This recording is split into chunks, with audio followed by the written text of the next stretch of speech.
Projeto Libélula Nova Terra, relatando os capítulos do livro de Divaldo Franco, pelo espírito de Abélia Rodrigues, Vivendo com Jesus. Vamos relatar capítulo por capítulo de uma forma carinhosa. Vamos lá? Capítulo 26. Caminhos estreitos e ásperos. As paisagens ermas a perder de vista, tomando vulto no deserto da Judéia, bem representavam a aridez e dureza da alma israelita, ou vice-versa. Foram muitos os anos em que as multidões ficaram abandonadas, esquecidas do arbitrário poder público ignóbil, que fomentava a miséria moral, sempre responsável pela natureza econômica e social.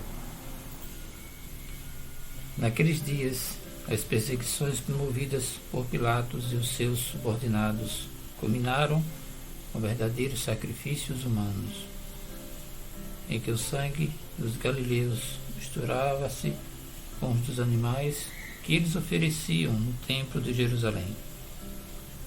Quando Jesus iniciou o seu ministério, produziu um impacto jamais ocorrido em qualquer época, convidando todos à alteração de conduta para a misericórdia, a bondade e o amor. Enquanto desfraldava a bandeira da esperança que fora possuída pela crueldade, abandonado sistematicamente, o povo era instrumento das manobras políticas e da astúcia dos inescrupulosos sacerdotes e de outros esbirros do poder temporal, relegado ao desprezo e à indiferença. O seu verbo quente e gentil traçava normativas de vida e de renovação, proporcionando dignidade e recuperação dos valores morais perdidos. Não eram as aquisições externas que importavam, mas as incomparáveis aquisições do espírito que o acompanhariam definitivamente, o que proporcionava um sentido existencial de alta significação. Como, porém, reverter o comportamento de submissão desse povo, considerando-se estar secularmente esmagado pelo poder temporal? Como despertar as consciências que foram bloqueadas às suas mais elevadas reflexões sob o espezinhar dos dominadores? Como libertar da situação deplorável as vidas que se submetiam às injunções perversas e haviam perdido a capacidade de escolha, de discernimento e de decisão? Submetido ao mais baixo nível social, não podia esse povo amargurado conceber que existem valores preciosos que transcendem as aparências soberbas. Jesus compreendia a situação desastrosa da cultura e da subserviência de exploração de iniquidade. Por isso, tomado de profunda compaixão, assumiu as suas dores e transformou-as em cânticos de incomparável beleza. Usando o valioso recurso das parábolas, ensinava-o a ver na escuridão, a escutar na palpúrbia e a viver no opróbrio, porém dele saindo de imediato. Seu fascínio tornou-se inevitável e a sua energia mudou para sempre a lamentável situação da ralé, acenando-lhe com as possibilidades de elevação moral e espiritual. A questão tornava-se grave, porque a esse povo sofrido nenhuma bênção ou concessão de misericórdia era reservada, mesmo depois da morte do corpo. A religião fora transformada em recurso de exploração da ignorância, de usurpação dos últimos recursos daqueles que ainda sobreviviam e eram atirados à exclusão. preces pagas, oferendas a Deus, mediante o sacrifício de aves e de animais, o formalismo exterior hipócrita, as superstições e os privilégios destinados aos ricos e abandonados, aos triunfadores de um momento, não permitiam que surgisse lugar para os humildes lavradores, pescadores, trabalhadores braçais, embora indispensáveis, sobre os quais eram descarregados os mais terríveis flagícios. Jesus conseguiu demarcar de maneira vigorosa qual era o sacrifício mais agradável a Deus e quais os deveres para com Mamon e para com o Pai Celestial. Foi então que no dia de júbilo da Boa Nova, quando seguia com os seus a Jerusalém, alguém acercando-se dele perguntou-lhe: Senhor, são poucos os que se salvam?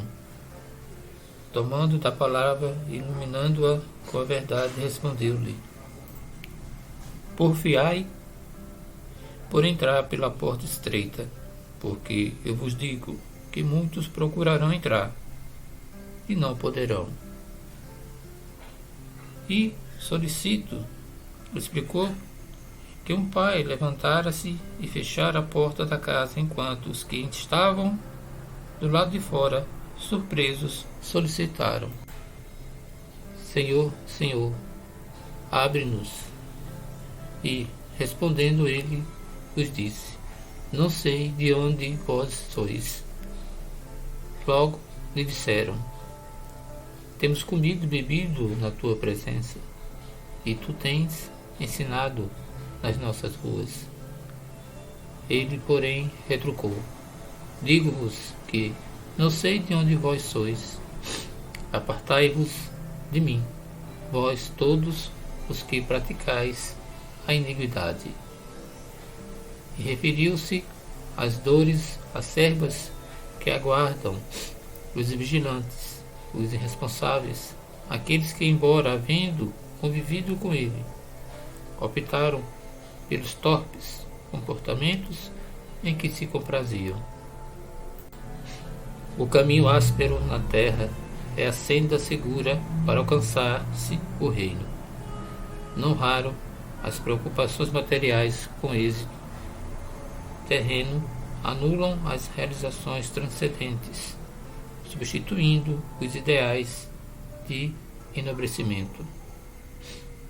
O véu da carne obscurece a lucidez mental, e o aprimoramento na organização fisiológica dá a sensação de perenidade, de que tudo sempre transcorrerá bem, sem obstáculos, sem conflito.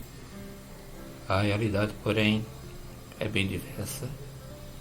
Enquanto no veículo da transitoriedade humana, pois que a cada momento sofre alterações que se transformam em fenômenos graves, quando se é constrangido a enfrentar as doenças, os transtornos emocionais, a desencarnação. Sem qualquer dúvida, o ser humano tem direito de usufruir os recursos famosos do corpo físico, especialmente aqueles que facultam viver em nível de alegria e de paz, dele utilizando-se para os investimentos imortalistas.